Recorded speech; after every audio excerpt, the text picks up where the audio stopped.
अमेरिकी राष्ट्रपति Donald Trump के प्रशासन ने रूस और यूक्रेन के बीच चल रहे युद्ध को खत्म करने के लिए एक नई 28 पॉइंट्स वाली शांति योजना तैयार की है। ये योजना मुख्य रूप से अमेरिका और रूस के बीच बातचीत से बनी है और इसमें यूक्रेन को कई बड़ी रियायतें देने की मांग की गई है। रिपोर्ट्स के मुताबिक ट्रंप के स्पेशल एनवॉय स्टीव विटकॉफ और रूस के पुतिन के करीबी किरिल दिमित्रियेव ने मिलकर इस प्लान को तैयार किया है। ट्रंप प्रशासन का दावा है कि योजना युद्ध खत्म करने का रास्ता खोलेगी और इसमें यूक्रेन को सिक्योरिटी गारंटी भी दी जाएगी, लेकिन यूक्रेन के अधिकारियों ने इसे रूस की ज्यादा से ज्यादा मांगों वाला बताया है और कहा कि बिना बड़े बदलाव के इसे स्वीकार नहीं किया जा सकता। यूक्रेन के राष्ट्रपति वोलोडिमीर ज़ेलेंस्की अभी तुर्की में हैं, जहां वे अपनी अलग शांति योजना पर बात कर रहे हैं। अब ये जो ट्रंप की 28 पॉइंट पीस प्लान है, इसकी मुख्य शर्तें क्या हैं वो भी समझ लीजिए। इसे 4 हिस्सों में बांटा गया है। पहला है यूक्रेन की शांति, सिक्योरिटी गारंटी, यूरोप की सुरक्षा और अमेरिका रूस यूक्रेन के भविष्य के रिश्ते। लेकिन सबसे जो विवादास्पद शर्तें हैं वो यूक्रेन को लेकर हैं। इसमें क्या है? इलाके छोड़ने की जो मांग है। दरअसल इसमें कहा गया है कि यूक्रेन को पूरा डॉनबास रूस को देना होगा, भले ही अभी वहां पर कुछ हिस्सा यानी करीब 14-15% यूक्रेन के ही कंट्रोल में है, लेकिन ये पूरा रूस को देना होगा।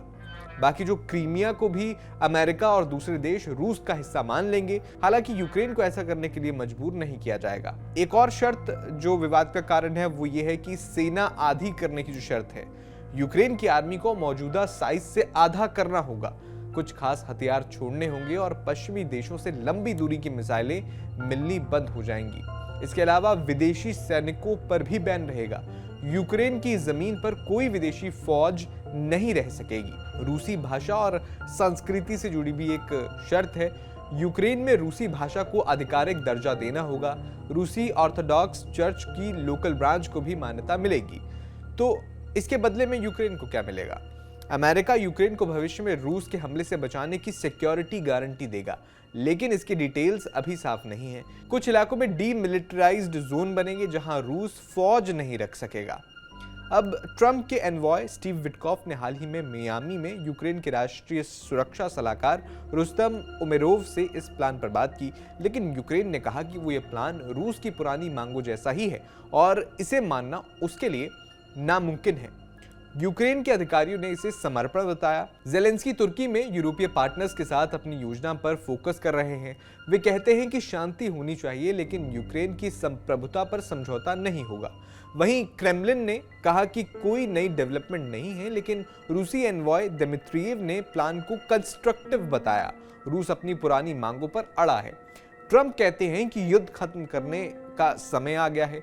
उनके secretary of state Marco Rubio ने कहा कि दोनों तरफ से मुश्किल फैसले लेने होंगे। अब ये जो प्लान है ऐसे समय में आया है जब रूस यूक्रेन के पूर्वी इलाकों में आगे बढ़ रहा है और यूक्रेन में करप्शन स्कैंडल से ज़ेलेंस्की की सरकार कमजोर दिख रही है।